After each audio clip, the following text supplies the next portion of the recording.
Bonjour à tous, bonjour à toutes, bienvenue à l'Église M pour votre capsule méditative quotidienne. Et nous lirons aujourd'hui quelques versets de l'Épître aux Éphésiens, chapitre 3, les versets 14 à 21. C'est pourquoi je me mets à genoux devant Dieu le Père, dont dépendent toutes les générations dans les cieux et sur la terre.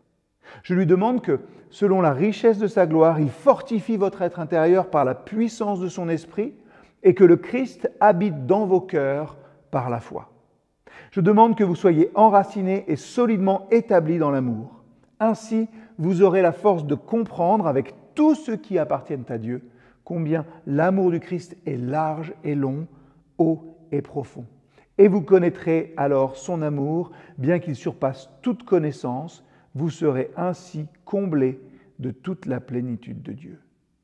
À Dieu qui a le pouvoir de faire infiniment plus que tout ce que nous demandons ou même imaginons par la puissance qui agit en nous, à lui soit la gloire dans l'Église et par Jésus-Christ dans tous les temps et pour toujours.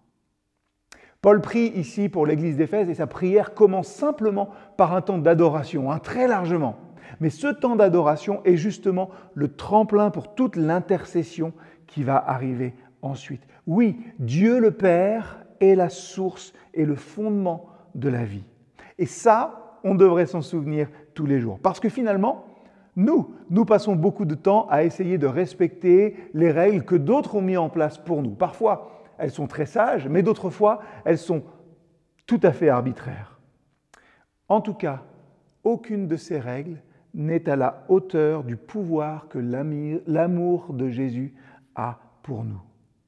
Paul, dans ce texte, présente l'objectif de la vie chrétienne en deux images. La première, c'est l'image végétale, c'est celle de l'enracinement. Le terreau, finalement, ce qui est la base de notre foi, c'est l'amour de Christ pour nous.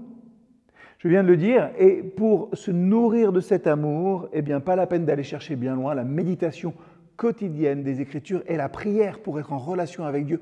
Écoutez ce qu'il a à nous dire. Voilà ce qu'il faut faire. La seconde image, c'est celle de la maison, c'est les versets 17 et 19. Et la maison, qu'est-ce que c'est finalement ? C'est tout ce qui fait notre vie.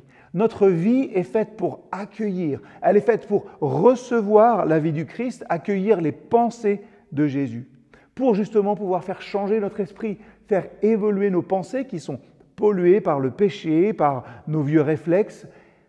Et ces vieux réflexes, on peut les changer, justement, envers Dieu, envers nous-mêmes parfois, et envers les autres. Une chose à bien retenir à propos de Dieu, c'est qu'il ne compare jamais ce qu'il crée. Oui, notre vie est-elle modelée par Jésus ? Si c'est le cas, alors vous avancez dans la bonne direction.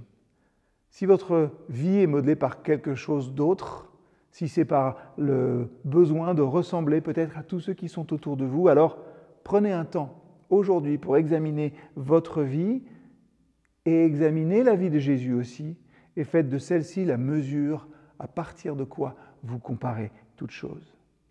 Ici, dans ce texte, les verbes sont au participe passé. Il ne s'agit pas de faire nous, mais de laisser faire, de nous laisser faire par le Saint-Esprit sous la main d'un Dieu qui est tout-puissant et tendre à la fois.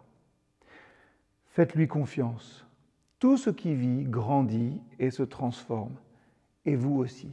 Une parole pour aujourd'hui, vous n'êtes ni coincé et certainement pas condamné à vivre la même chose que les autres. Alors, est-ce que moi, je suis arc-bouté sur mes habitudes ? Est-ce que je suis sur la défensive ou est-ce qu'au contraire, je suis dans un mouvement de croissance ? Comme un arbre qui bourgeonne finalement, qui va donner du fruit. Oui, posons-nous cette question aujourd'hui. À bientôt.